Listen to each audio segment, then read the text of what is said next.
এখানে কিছুদিন আগে আজকে থেকে মাসখানেক আগে দেখে মনে হচ্ছে করে নিয়েছি বেসন, চালের গুঁড়া আর তারপরে চলে আসলাম। এছাড়া বাসি করে টুকটাক অনেক আগে এক সমস্তর কাণ্ড এদিকেও সবকিছু বিছানায়। আসসালামু আলাইকুম। সবাই কেমন আছেন? আশা করছি আল্লাহর রহমতে সবাই সুস্থ আছেন, ভালো আছেন।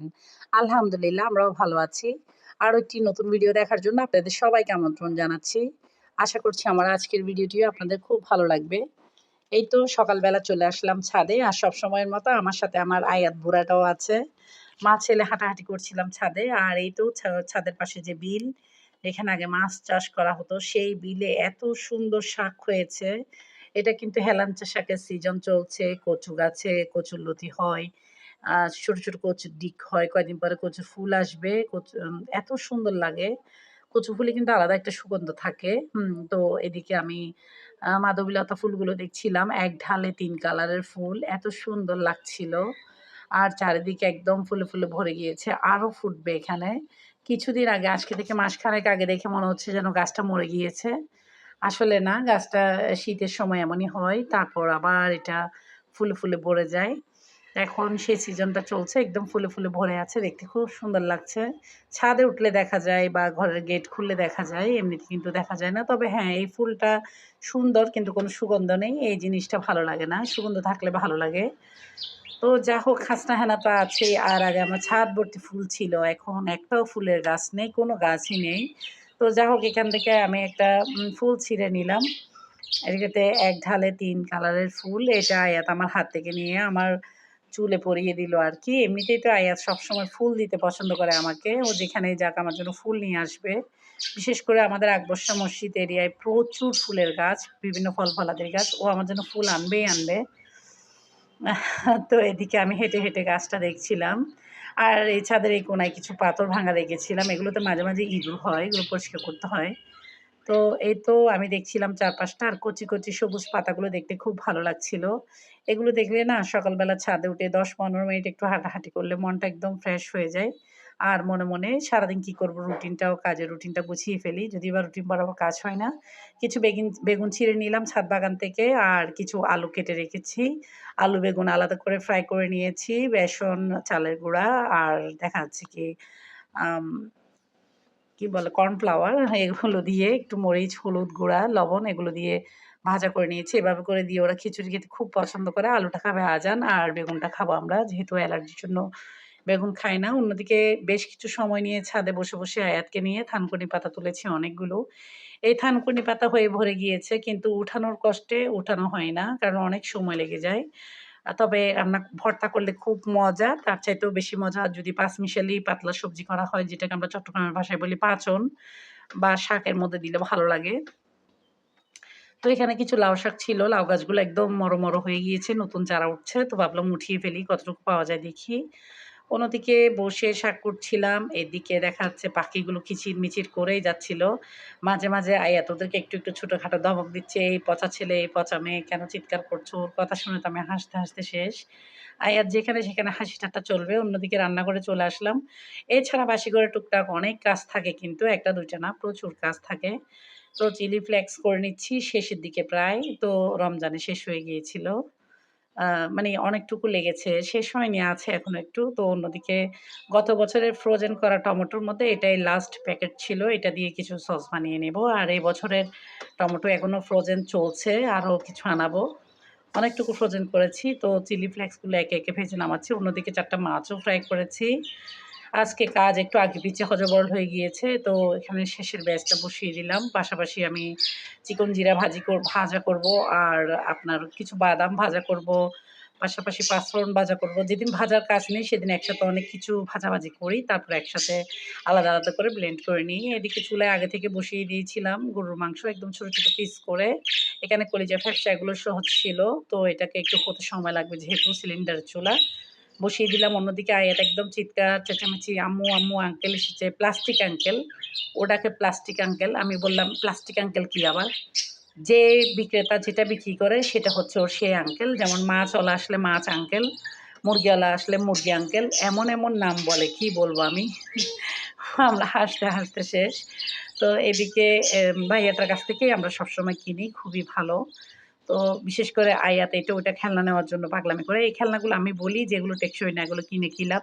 তবে ৳১,০০০ র খেলনা যেই ৳১ র খেলনা ওর জন্য সেম। একদিন পরেই পোস্টমর্টেম করে ফেলবে খেলনাকে। তো ওকে যদি বলি যে খেলনাটা কেন নষ্ট করলে? বলে আমি না ডাক্তার হব সেজন্য পোস্টমর্টেম করা শিখছি। ওর কি জবাব দেখেছেন? তো কথা বলতে, বলতে অন্যদিকে আমি মাংসের উপর পেঁয়াজ বেরেস্তা দেওয়ার জন্য একটু পেঁয়াজ কুচি করে রেখে দিয়েছিলাম। শাকটাও ভাজা হয়ে গিয়েছে। তো অন্যদিকে মুরগির মাংস আলু দিয়ে রান্না করেছি। এদিকে সালাদ, লেবু কেটে নিয়েছি, ছাদ বাগানের মরিচ।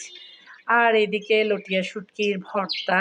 এটা অনেক মজা। এটা কক্সবাজার স্টাইলে আমি বানাই। এটা আলিফ, আজান, আয়াত সবাই পছন্দ করে। আজকে ২-৩ টা খুদে মেহমান আছে, ওরাও খাবে। তো ঘরোয়া মেহমান। তো সেটা উদ্দেশ্য মাথায় রেখে এই রান্নাটা একটু তাড়াতাড়ি করে নিচ্ছি আরকি। আর ডিম সিদ্ধ করেছি সেটা ভিডিও করতে ভুলে গিয়েছি। আর ডিম তো অবশ্যই আজান আলিফ ছুলবে। আলিফ, আয়াত এরা ২ জন ডিম ছুলতে খুব পছন্দ করে। আগে আজান পছন্দ করত, ইদানিং একটু কম পছন্দ করে। তবে আলিফ তো ঘরে থাকে না, আয়াতই বেশি চলে। তো যারা শুরু থেকে আমার ভিডিওটা দেখছেন, আমার ভিডিওর কোনো অংশ যদি এতটুকু ভালো লেগে যায়, ছোট্ট একটা লাইক দিয়ে ভিডিওটা কন্টিনিউ করতে পারেন। আপনাদের ছোট্ট একটা লাইক আমার এই ভিডিওটাকে আপনাদের মতো অসংখ্য আপু ভাইয়াদের কাছে পৌঁছে যাবে।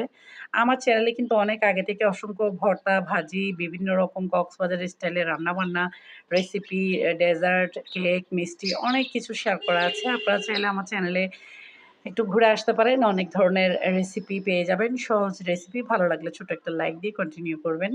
তো এই তো এদিকে আয়াত আমার ছোট্ট কেনাকাটাগুলো দেখে কি মজাই না ছিল। ওদেরকে আমি ডাকতে এসেছিলাম ভাত খাওয়ার জন্য। দেখি তার আগে এক হুলস্থুল কাণ্ড। এদিকে ও সবকিছু বিছানায় এলোমেলো করে রেখেছে।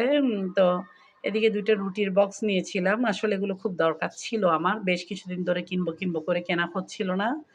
তো পেয়ে গেলাম, নিয়ে নিলাম। আর এই জিনিস সবকিছু কিন্তু আমি গিফট পেয়েছি। আমার টাকা দিয়ে কেনা না। এগুলো আমার ৩ বাচ্চার ঈদের সালামির টাকা দিয়ে আমাকে কিনে দিয়েছে।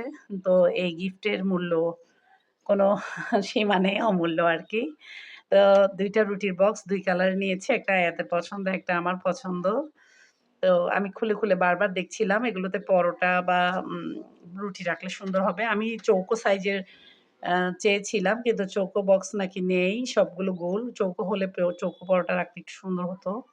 তো এই বক্সটা আমি নিয়েছি বক্সের সাইজ থেকে। এটার সাইজটা আমার খুবই পছন্দ হয়েছে।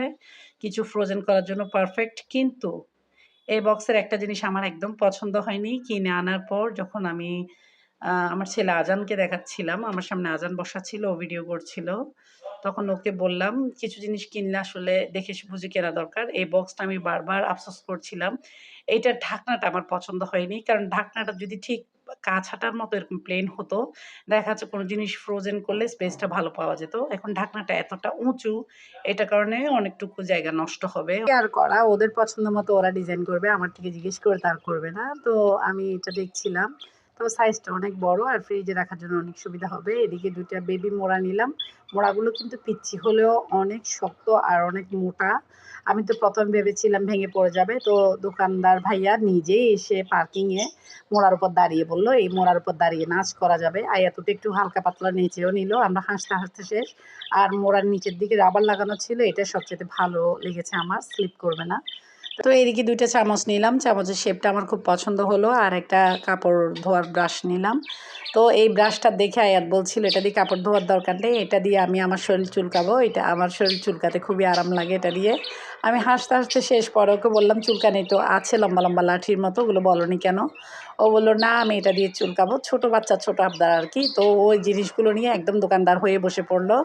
আর বিভিন্ন রকম রং-ঢং করা শুরু করল। ভাবলাম একটু ভিডিও করে নিই। আসলে ওর এইসব মজাগুলো দেখে আমরাও মজা পাই। ও আছে বলে আমার ঘরে হাসি ঠাট্টাটা লেগে আছে। না হলে কিন্তু বিভিন্ন রকমের দুশ্চিন্তা, বিভিন্ন রকমের টেনশন, কি বলবো, একটা মানসিক চাপের মধ্যে আছি। রাত যখন আসে সারাদিন অক্লান্ত পরিশ্রম করি কিন্তু সন্ধ্যা থেকে ঝিমোতে থাকি। কিন্তু রাতে শুলে ঘুম যেন কোথায় উড়ে যায়। কিসের টেনশন বুঝতেই পারছেন, দেশের বাহিরের কি অবস্থা। তো অন্যদিকে এদিকে আমার আলিফ, আজান ২ জনে মিলে একটা পুডিং বানিয়ে নিল। ওদের মতো করে ওরা যতটুকু পেরেছে আরকি। দেখতে একটু ১৯-২০ হয়েছে কিন্তু মাশাআল্লাহ খেতে অনেক বেশি মজা হয়েছে। ওরা কিন্তু আ প্রায় বছরখানেক ধরে টুকটাক এটা ওটা নাস্তা ট্রাই করে মাঝে বানানোর। হঠাৎ করে বলে, "আজকে ফ্রি আছি একটু ঘন্টাখানেক। আম এখন একটু পড়া থেকে ব্রেক নিয়েছি, কিছু একটা বানাই।" কি বানানো যায়? তখন ওরা বানায়। অনেক সময় আবার আমার মোবাইলের রেসিপি দেখে নিজেরাই বানিয়ে নেয়। তো ওদের কাণ্ডগুলো দেখে আমি হাসি। তো এটা হচ্ছে আসরের আজানের ধরেন ৩০ মিনিট পর, তখনও কিন্তু মোটামুটি আকাশে রোদ আছে। ওরকম আবহাওয়াটা থাকে আরকি, ওই সময়টাতে থাকে। কিন্তু আজকে দেখেন মনে হচ্ছে আকাশ ভেঙে কালবৈশাখী হবে একদম, কালবৈশাখী ঝড় শুরু হবে এমনই অবস্থা। মনে হচ্ছে মাগরিবের পর এই অবস্থা।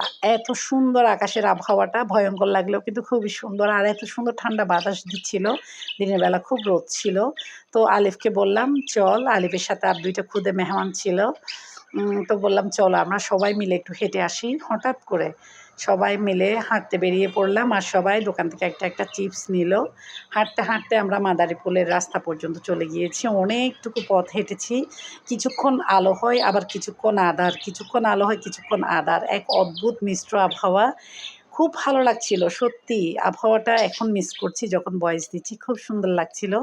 এই ফাঁকে একটা কথা বলে নিই, যেইটা আবহাওয়ার যেই ঠিক ন্যাচারাল লুকটা ছিল আমি সেটাই রেখেছি। এডিট করে আলো বাড়ানো বা কমানো কিছুই করিনি। কারণ প্রাকৃতিক সৌন্দর্যটা যেন আপনাদের সাথে সরাসরি তুলে ধরতে পারি। দেখেন তো বাড়ির পরিবেশটা কত সুন্দর লাগছে। এমন পথ দিয়ে হাঁটতে কত ভালো লাগে। তো গল্প করতে, করতে তো আরও বেশি ভালো লাগে। হাতে একটা চিপস থাকলে, যদিও বা আমি ন্যাকাপড়া ছিলাম, চিপস আমি খেতে পারিনি, ওরা খাচ্ছিল।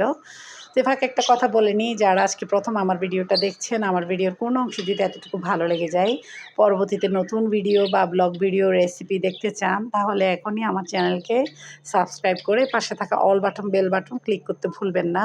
এতে করে পরবর্তীতে আমি যেকোনো রেসিপি বা ব্লগ ভিডিও দিলে আপনাদের মোবাইলে নোটিফিকেশন পৌঁছে যাবে। অবসর সময়ে দেখে নিতে পারবেন।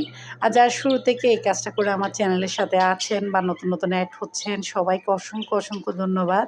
এভাবেই পাশে থাকবেন। ভুল ত্রুটি কিছু হলে কমেন্ট করে জানাবেন। আর নতুন কিছু দেখতে চাইলে আমাকে অবশ্যই কমেন্ট করে জানাবেন। আমি চেষ্টা করব সেটা রেসিপি আকারে আপনাদের সাথে শেয়ার করতে। তো এই তো গাছালির ফাঁকে, ফাঁকে একটু, একটু আকাশটাও দেখা যাচ্ছে। খুব ভালো লাগছিল। ওইদিন ঘুরে এসে কিন্তু আমরা অনেকক্ষণ আবার ঘরে বসে গল্পগুজব করছিলাম। কি দেখেছি, কি দেখিনি, আমার শ্বশুরের জায়গা কোন দিকে ছিল, আমার শ্বশুর কোন দিকে স্কুলের জন্য জায়গা দান করেছে, কোন দিকে কি, কোন দিকে আমাদের জায়গা অন্য লোকে দখল করে বাউন্ডারি ওয়াল দিয়ে ভাড়াঘর তৈরি করে ফেলেছে। সবকিছু আমি বাচ্চাদেরকে দেখিয়ে, দেখিয়ে শেয়ার করছিলাম। মাঝে, মাঝে আফসোস, মাঝে, মাঝে দুঃখ, মাঝে, মাঝে মনোকষ্ট, সবকিছুই ছিল। আসলে কথায় আছে না, "জোর যার মুল্লুক তার।" এমন একটা কথা আছে, ওইটাই। যাক, সবকিছু আল্লাহ তাআলা দেখছেন। আ আল্লাহ তাআলার বিচার সাথে, সাথে না হলেও কিন্তু মাফ নেই। আল্লাহ তাআলা অবশ্যই সঠিক বিচারটা করবে, এটার অপেক্ষায় আছি। অতি লোভ করা কিন্তু ভালো না। তো এটাই আরকি। কারো হকের টাকা মেরে খাওয়া ভালো না। একেকটা পয়সা কিন্তু ঠিকই হিসাব দিতে হবে। তো যা হোক, আসলে মনের একটা কষ্ট থেকে কথাটা বললাম। সবাই ভালো থাকবেন, আমাদের জন্য দোয়া করবেন। আমিও আপনাদের জন্য দোয়া করি। আল্লাহ হাফেজ।